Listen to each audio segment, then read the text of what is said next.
নমস্কার, চলছে চলবে রণজিৎ, আপনাদের সবাইকে স্বাগত। আশা করি সবাই ভালো আছেন। দেখুন, শুভময় মৈত্র, বিশ্বনাথ চক্রবর্তী, এদের কথা আমি বারে বারে বলেছি, বক্তব্য শুনিয়েছি। শুভময় মৈত্রের এই বক্তব্যটা একটু শেষ পর্যন্ত শুনবেন, স্কিপ না করে শুনবেন, এটুকু অনুরোধ রইল। বুঝতে পারবেন যে তৃণমূল বিজেপিকে 1 ইঞ্চি ছেড়ে কথা বলছেন না। প্রকারান্তরে তিনি সিপিআইএমের কিন্তু ভূয়সী প্রশংসা করলেন, বুদ্ধদেব বাবুর ভূয়সী প্রশংসা করলেন, এবং প্রত্যেকটা কথায়, প্রত্যেকটা বক্তব্যে তিনি যেটা বোঝাতে চাইলেন যে তৃণমূল এবং বিজেপি এই সাধারণ মানুষের জীবনকে অতিষ্ঠ করে দিচ্ছে। সুতরাং বলার অপেক্ষা রাখে না, হয়তো সরাসরি একেবারে আহ্বান করলেন না যে সিপিএমকে আপনারা জেতান, কিন্তু ইঙ্গিত তো দিয়ে রাখলেন। আপনারা আগে সম্পূর্ণ বক্তব্যটি শুনুন, তারপরে লাস্টে 2-4 কথা বলবো। আমার পরবর্তী বক্তা শুভময় মৈত্রের কাছে যাব। শুভময় দা, এই পরিবারটার দিক থেকে যদি দেখেন, কোথাও একটা সিস্টেমের প্রতি, সরকারের প্রতি ডিস্ট্রাস্টটা খুব একদম স্পষ্ট। কেন এই কথা বলছি? প্রথমে দেখুন, রাজ্য সরকারের 10 লক্ষ টাকার ক্ষতিপূরণ তারা নিলেন না। শুভেন্দু অধিকারীর কাছ থেকে তার ব্যক্তিগত ক্ষতিপূরণ হিসেবে 10,01,000 টাকা নিলেন। আজকে তারা কলকাতা হাইকোর্টে দুজনকে করে বলেছি, ওই জন্য পরিবারকে এই পরিবারটি গেল হাইকোর্টে। সেখানে তারা খুনের ঘটনায় সিবিআই তদন্তের দাবি নিয়ে মাননীয় বিচারপতি তীর্থঙ্কর ঘোষের এজলাসে মামলা করলেন। শুধু তাই নয়, সল্টলেকে গতকাল যা হয়েছে তা নিয়ে পুলিশি অতি সক্রিয়তার অভিযোগ জানিয়ে উপযুক্ত পদক্ষেপ চেয়ে কলকাতা হাইকোর্টের দ্বারস্থ হলেন। আমি বলছি, আজকে মুর্শিদাবাদ গেলেন স্বয়ং রাজ্যের মুখ্যমন্ত্রী, তার সঙ্গে পরিবারটির এই শাশুড়ি এবং বৌমা কিন্তু দেখা করলেন না, যারা স্বামীহারা হয়েছেন। মানে কোথাও কি রাজ্য এবং প্রশাসনের ক্ষেত্রে একেবারে এই পরিবারটি মুখ ঘুরিয়ে আছেন? ডিস্ট্রাস্ট আবার জিজ্ঞেস করছি শুভময় মৈত্র। সুমনবাবু, যে হরগোবিন্দ দাস বা চন্দন দাস চলে গেলেন, তার পরিবারের যে অসহায়তা, হয়তো কোনো রাজনৈতিক দল আজ পাশে দাঁড়াচ্ছেন, কিন্তু আগামী দিনে তারা আবার যখন শাসক হবেন, তখনও আবার হয়তো কোনো এক সাধারণ মানুষের একই অবস্থা হবে। আজকে সীমান্তে যে সেনা জওয়ান একজন ধরা পড়ে আছেন পাকিস্তানের হাতে, অর্থাৎ একটা জিনিস খুব পরিষ্কার বুঝতে হবে, রাজনীতির আলো যাদের ওপর, যারা ক্ষমতার মধ্যে থাকেন, তারা কিন্তু সমাজটাকে যেভাবে দেখেন, তাতে একটা সাধারণ মানুষের দুঃখ কষ্ট তাদের কাছে পৌঁছানো খুব শক্ত। তার কারণ দিনে 86,400 সেকেন্ড, আর আমাদের ভারতের মানুষের, পশ্চিমবঙ্গের মানুষের দুঃখ কষ্টের পরিমাণটা যে জায়গায় গিয়ে দাঁড়িয়েছে, তাতে তাদের দুঃখগুলো, প্রতিটি ব্যক্তিগত দুঃখগুলো তাদের কাছে থেকে একটা রাজ্য নেতা বা রাষ্ট্রনেতার কাছে পৌঁছানোটা দিনকে দিন কঠিন হয়ে যাচ্ছে।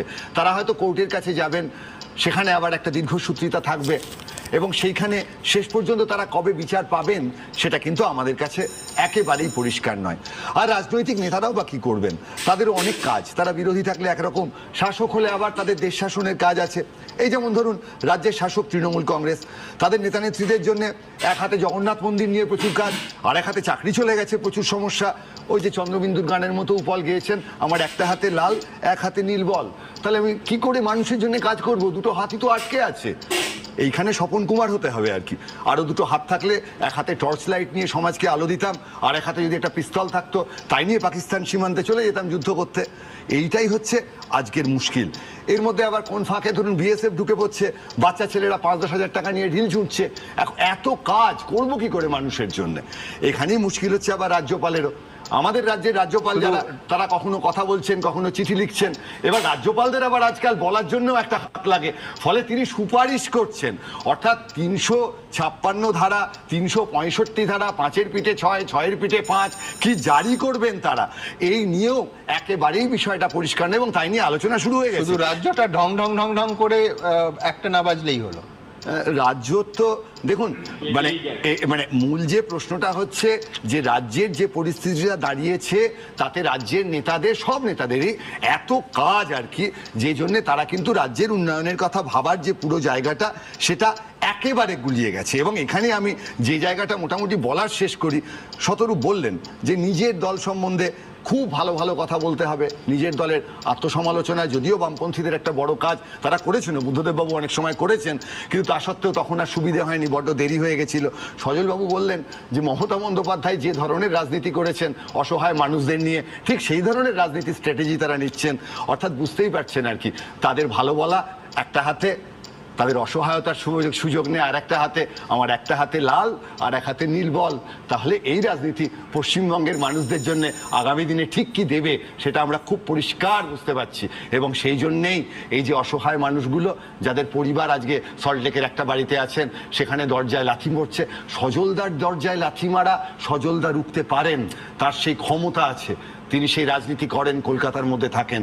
এই মানুষগুলো যখন মুর্শিদাবাদ থেকে এসে কোনো একটা বাড়িতে একটা অসহায় জায়গায় বসে আছেন এবং যে রাজনৈতিক নেতারা তাদের সাহায্য করছেন, আগামী দিনে তারা শাসক হয়ে কখনো পারবেন কি সাধারণ মানুষের দুঃখের কথা ভাবতে? আমার সন্দেহ রয়ে গেল। ধন্যবাদ শুভময়দা। আমি বলছি যে উপলের সেই গানে এক হাতে লাল বল এক হাতে নীল বল, সাধারণ মানুষ বলবে যদি আরেকটা হাত থাকতো সেই হাতে থাকতো শুধুমাত্র পেন্সিল।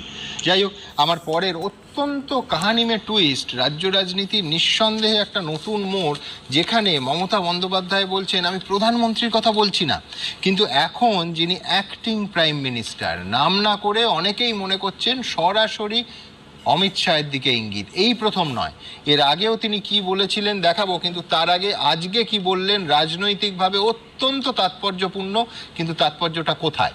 সমগ্র বক্তব্যটি শোনার পরে নিশ্চয়ই কারো বুঝতে অসুবিধা হওয়ার কথা নয় যে শুভময় মৈত্র কোন দিকে ইঙ্গিত করলেন। স্পষ্ট বুঝতে পারবেন আপনারা যে তৃণমূল এবং বিজেপিকে তিনি 1 ইঞ্চি জমি ছাড়েননি, এবং তৃণমূলের যেরকম তিনি সমালোচনা করলেন উদাত্ত কণ্ঠে, একই রকম বিজেপির, যেটা একেবারে লোক দেখানো, লোক সর্বস্ব, সম্পূর্ণটা যেন গ্যালারি শো খেলা, এবং এটাতে যে সাধারণ মানুষ একেবারে দুর্বিষহ যন্ত্রণার মধ্য দিয়ে প্রতিটা দিন অতিবাহিত করছে, এটা আর বলার অপেক্ষা রাখে না।